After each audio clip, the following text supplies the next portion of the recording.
আলাইকুম। ওয়ালাইকুম আসসালাম ভাই। আপনি কি ওই যে নোমান সাহেব বলছেন? জি, আচ্ছা, আপনার ভাইকে কি অ্যারেস্ট করে নিয়ে গেছে আজকে? জি, জি। আচ্ছা, কি হয়েছে বলেন তো একটু। কে বলছিলেন ভাইজান, একটু যদি বলতেন? আচ্ছা, আমি শাফকাত রাব্বি, আমি লেখালেখি করি অনলাইনে। এই আপনার ভাইয়ের ব্যাপারে আমি আজকে একটা লেখা লিখছি। আহ, ও, হ্যাঁ, আপনি শাফকাত রাব্বি সার্চ করলে পাবেন আমারে এই নামে। আমি নাম ওকে। দিয়ে দেবনি লিঙ্কটা আপনাকে। একটু দিয়ে আমি দেখবেন। জি, ঠিক আছে ভাইজান। হ্যাঁ, হয়েছে কি, আমি হ্যাঁ, হুম, ও হইলো ওই ওর ওয়াইফ আমারে হঠাৎ করে ফোন করছে আসরের পরে যে ভাই একটু বাসায় আসেন। হুম। বাসায় গেলাম। বাসায় হ্যালো।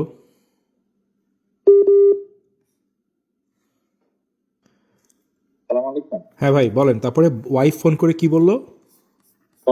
ফোন করে বলছে যে ভাইয়া একটু বাসায় আসেন। আমি বাসায় গেলাম। হুম, বাসায় যাওয়ার পরে দেখি অনেক লোকজন, 8-10 জন এরকম হবে। জিজ্ঞেস করলাম ভাই আপনারা কারা, পরিচয় জানতে চাইলাম। বলছে আমরা ডিবি অফিস থেকে আসছি। হুম, জিয়াউর রহমান নামে এক ভদ্রলোক পরিচয় দিল যে রমনা ডিবির রমনা জোনের এডিসি আর কি। হুম, এই পরে বললাম যে কি জন্য। বলছে সে প্রথম বলে না কিছু, বলছে আর ওর ডিভাইস গুলো সব নিতেছিল আর কি। হুম।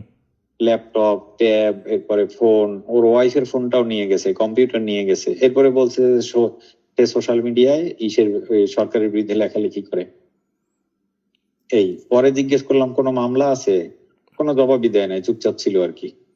পরে মাগরিবের নামাজের পরে ওরে সহ ওই মালপত্র সহ নিয়ে গেল। এটা কোন থানায় নিয়ে গেছে?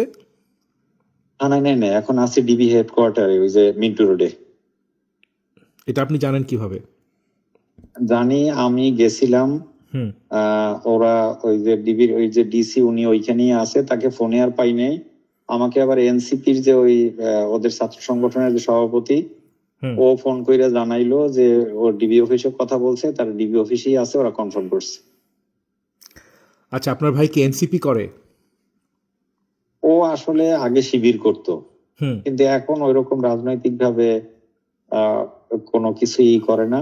হুম। তবে ও ছাত্র জীবন থেকেই মোটামুটি খুব অ্যাক্টিভ। সে ওই ছাত্র জীবনে জেল টেল কাটছে আর কি, হাসিনা আমলে। হাসিনা আমলে কবে এই জেল এখন খাটছে? কবে খাটছে জেল? হাসিনা আমলে ওই যে একবার পতাকা মিছিল হয়েছিল, মনে আছে কিনা? বিএনপির লোকজন বের হইতে পারে নাই, খালেদা জিয়া বলছিল গোপালী, মনে আছে হুম, হুম, হুম, হুম, হুম। এটা? হ্যাঁ, হ্যাঁ, হ্যাঁ। ওই দিন ধরে নিয়ে গেছিল ওরে, ফ্ল্যাগ সহ।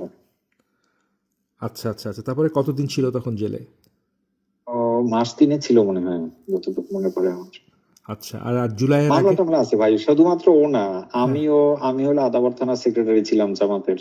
আচ্ছা। আমার ব্যবসা প্রতিষ্ঠান, তারপরে দোকানপাট সব বন্ধ করে দিছে এই ডিসি বিপ্লব, সব তালা দিয়ে দিছে, দোকান, অফিস, বাসা সব একসাথে রেড দিছিল। আমাদের ক্রস ফায়ারের জন্য খুঁজছে খুঁজছে বছরের পর বছর। তো আল্লাহ হেফাজত করছে। আচ্ছা, আচ্ছা, আচ্ছা।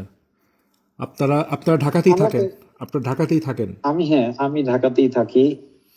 আমি ও ঢাকাতে থাকি। ওরা নিচে হলো আগারগাঁও বাসা থেকে। আচ্ছা, ওর কি বাচ্চা কাচ্চা আছে, বউ আছে? ওর ওয়াইফ আছে, ওর বাচ্চাটা আছে। 3 বছর মনে হয় বয়স, 3 না 4। আচ্ছা। 3 বছর। আচ্ছা, আর এমনিতে আর কোনো শত্রুতা, আমি লেটেস্ট কোনো কিছু ঘটছিল আপনি শুনছিলেন কিছু, মানে কারো একটা বিষয় আপনাকে বলি, এটা হলো আমি যেটা ধারণা করি, কারণ এটা নিয়ে আগেও পাথরঘাটা থেকে আমাকে সতর্ক করছে। এরপরে চিফ হুইপ সাহেব আমার ভগ্নিপতিকেও বলছে বিষয়টা। আমার ধারণা ওইখান থেকেই আসলে ঝামেলাটা হয়েছে। হুম, ও সম্ভবত একটা পেজ চালায়, পেজটার নাম হলো পাথরঘাটা.com। হুম, আমি আপনাকে লিঙ্কটা দিয়ে দিব নে। হুম, এই পেজে আসলে ইলেকশনের আগে থেকেই হুম, ওই পাথরঘাটার বিভিন্ন অসঙ্গতিও তুলে ধরে, ভালো মন্দ অনেক কিছু নিউজ করে, এবং এখনো ওই যে চিফ হুইপের পরিচয় দিয়া যারা ও জায়গায় বিভিন্ন রকম অঘটন ঘটায় ওটাই কেমনে কি করে জানি না, কোথায় পায়। হুম। দেখি অথেন্টিক অনেক নিউজ টিউজ আসে। পাথরঘাটা থেকে অনেকে আমাকে বলছে যে এটা আমার ছোট ভাই চালায়, কিন্তু আমাকে অস্বীকার করে না যে ও চালায়। আচ্ছা, কারণ ধারণা তো আপনি করতেছি ওই যে পেজ এই ঘাইটে কারণে। দেখছেন? ওই পেজ ঘাইটে দেখছেন ওইখানে যে ওই ওই পেজ আপনি ঘেটে টেটে দেখছেন ওইখানে কি মানে খারাপ কিছু আছে, বা মনে করেন? খারাপ কিছু না, অথেন্টিক নিউজ আছে এরকম অনেক। ওগুলো সব ধরেন, আমি কথা বলতেছি, এইটার ভয়েস রেকর্ড যদি ও দিয়ে দেয়, কারণ হুম। এইটা তো অস্বীকার করার কিছু নেই। এই ধরনের কিছু জিনিসপত্র আছে। আচ্ছা, আচ্ছা, তো শুনেন, আমি যদি লেখালেখি করি আমার কিন্তু আপনার এই কথাগুলো বলে লিখতে হবে, এটা লিখতে পারেন ভাই, ঠিক এটা আছে? সমস্যা- হ্যাঁ, বলে কোনো লিখতে হইতে সমস্যা পারে। নেই। আমি যদি আপনার এই কথার মনে করেন আপনি যা যা বলে তো আপনি আহামরি কিছু বলেন না, আমি আপনার আহামরি কিছু জিগাই নাই। আহ, জি জি, আমরা যদি এটা রেকর্ডিংও ছাড়িয়ে তো কিছু যায় আসে না, তো যায় আসে আপনার? না না, ওকে, গুড। কারণ আপনার ভাইরে যদি বাইর করতে চান, এটা অ্যাওয়ারনেস ক্রিয়েট করা ছাড়া আর কিছু করার নেই। হ্যাঁ। হ্যাঁ কিছু করার নেই সেটাই। আর আর এমনিতে আমি আপনারও চিনি না, আপনার ভাইরাও চিনতাম না, আমাকে একজন আজকে ফোন করে বলছে এটার ঘটনা। আমি ইন জেনারেল এই ধরনের অ্যারেস্ট, এই ধরনের লেখালেখি করার কারণে কারো অ্যারেস্টের ব্যাপারে আমি খুব সচেতন, এবং আমি জিনিসটা সব সময় সব গভর্নমেন্টের আমলে এটা প্রতিবাদ করে আসছি, এবং এটা আমরা কন্টিনিউ জি করব। হ্যাঁ, এই একটা কমিটমেন্ট থেকে আপনার সাথে কথা বলা।